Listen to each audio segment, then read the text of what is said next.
अस्सलाम वालेकुम नाज़रीन, मैं हूं एडी मलिक और इस वक्त शहर मुल्तान में मौजूद हूं।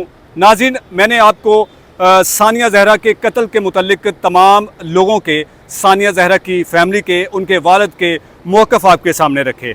आज मैं मुल्तान की सेशन कोर्ट में मौजूद था जहां मुल्ज़मान की आज तारीख़ थी। मुल्ज़मान आज कमरा अदालत में पेश होते हैं और फिर बदकिस्मती से मुल्ज़मान को मज़ीद 2 दिन की मोहलत दी जाती है। इसके बारे में मैंने आपको तफसील के साथ वीडियो में बताया कि किस तरह से मुल्ज़मान को अगली तारीख दी गई। लेकिन आज की इस वीडियो में मैं आपको बताऊंगा कि ये मुल्ज़मान न सिर्फ शातिर चालाक हैं बल्कि बहुत ज़्यादा होशियार भी हैं। मुल्ज़म जो सानिया ज़हरा का शोहर, जिसने अपनी बीवी को पहले कत्ल किया, फिर उस कत्ल को छुपाने के लिए उसने अपनी बीवी की लाश को पंखे के साथ लटका दिया। जब ये तस्वीर सोशल मीडिया पर वायरल होती है तो पूरे मुल्क में कोहराम बर्पा कर देती है कि ये खुदकशी नहीं बल्कि इसे कत्ल किया गया है। मैंने जब इस तमाम वाक़े को रिपोर्ट किया तो उसके बाद मेरे पास मज़ीद इस केस के मुतल्लिक ख़बरें आना शुरू हो गई। लेकिन आज की इस वीडियो में मैं जो ख़बर आपको बताऊंगा वो यकीनन अभी तक किसी ने आपको वो ख़बर नहीं बताई। वो ख़बर ये है कि मुल्ज़म ने जब अपना एक इंटरव्यू दिया था तो उसने ये कहा था कि सानिया ज़हरा मेरी पहली नहीं बल्कि दूसरी बीवी है। इसका मतलब है कि सानिया ज़हरा को धोखे में रखा गया, सानिया ज़हरा की फैमिली को धोखा दिया गया कि मैं कवारा नहीं बल्कि मैं एक शादीशुदा शख्स था। ये क्यों छुपाया गया? मुल्ज़म अली रज़ा ने अपनी पहली बीवी या अपनी पहली शादी को क्यों छुपाया? लेकिन आज मुल्ज़म के ख़िलाफ़ जब ये मुकदमा दर्ज होता है और मुल्ज़मान को जब इस कटहरे में लाने की कोशिश की जाती है तो मुल्ज़म, मरकज़ी मुल्ज़म जो कि इस वक्त जेल की सलाखों के पीछे है, लेकिन उसके जो उसके साथ मुलव्विस मुल्ज़मान हैं वो अभी भी आज़ाद हैं। अब मुल्ज़म जेल की सलाखों के पीछे है, लेकिन मुल्ज़म ने अपनी पहली बीवी के साथ जो निकाह है, जो निकाह नामा उसने नादरा से रजिस्टर्ड करवाया है, वो 2019 से पहले का किया हुआ है, जबकि उसने 2022 में निकाह नामा रजिस्टर्ड करवा के खुद को ये साबित करने की कोशिश की है कि सानिया ज़हरा मेरी दूसरी नहीं बल्कि पहली बीवी है।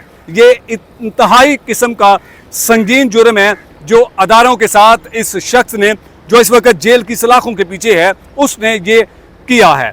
लेकिन साथ ही साथ नाज़रीन, मैं आपको ये भी बताऊं कि जो मुल्ज़म की पहली बीवी मदीहा खान उर्फ दुआ है, वो उसके 2 बेटियां भी हैं। लेकिन इस मुल्ज़म ने अपनी इन 2 बेटियों की जो उम्रें हैं उनको भी कम करने के लिए जो नादरा से उनके बर्थ सर्टिफिकेट होते हैं, जो बेफाम होते हैं, वो भी उसने बना लिए हैं। जबकि मुकदमा दर्ज होने के बाद ये सारे डॉक्यूमेंट्स बनाने का मकसद क्या है?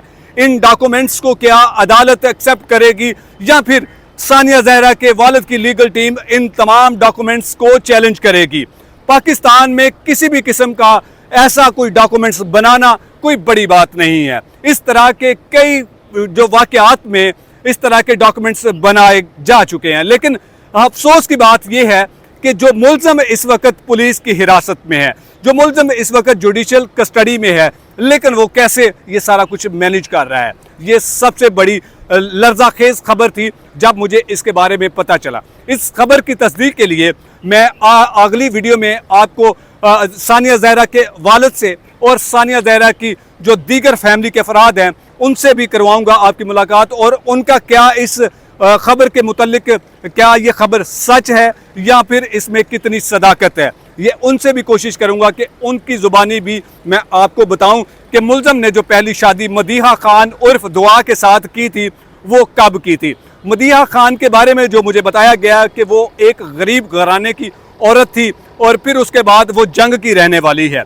उसने भी अली रज़ा के साथ पसंद की शादी की, लेकिन जो ये पसंद की शादी के बाद एक मासूम सी गुड़िया जैसी बच्ची के साथ इन्होंने शादी की और फिर उसके बाद 2 बच्चे भी पैदा किए। लेकिन सोचने की बात यह है कि आज जब वो बेटी इस दुनिया में नहीं है तो उसके बारे में किस किस्म का प्रोपोगंडा किया जा रहा है। आप हैरान होंगे कि यकीन करें कि जब हम इस शहर में वापस आए और हमने बहुत सारे लोगों के साथ मुलाकातें की, हमने बहुत सारी चीज़ें इकट्ठी करने की कोशिश की, लेकिन मुल्ज़मान इतने बाअसर हैं कि इनके ख़िलाफ़ कोई बात करने के लिए भी तैयार नहीं है। मैंने जब इस केस के जो CPO साहब हैं, जो इस शहर की जो इंतज़ामिया है, जो पुलिस के आला अफसरान हैं, उनसे जब मैंने इस केस के मुतल्लिक उनका मौक़िफ़ लेने की कोशिश की तो उन्होंने भी साफ इनकार कर दिया। सोचें कि अब अगर सानिया ज़हरा ने खुदकशी की होती तो ये सब लोग अपना मौक़िफ़ देने से क्यों कतरा रहे होते। इसका मतलब है कि सानिया ज़हरा ने खुदकशी नहीं बल्कि उसे बेदर्दी के साथ कत्ल किया गया। लेकिन कब तक हमारी बेटियां इस तरह ससुरालियों के जुल्म का शिकार होती रहेंगी और उनको कत्ल करने के बाद उनकी मौत का ड्रामा रचाया जाएगा। अगली किसी वीडियो में दोबारा आपसे मुलाकात होगी, तब तक के लिए अल्लाह निगहबान।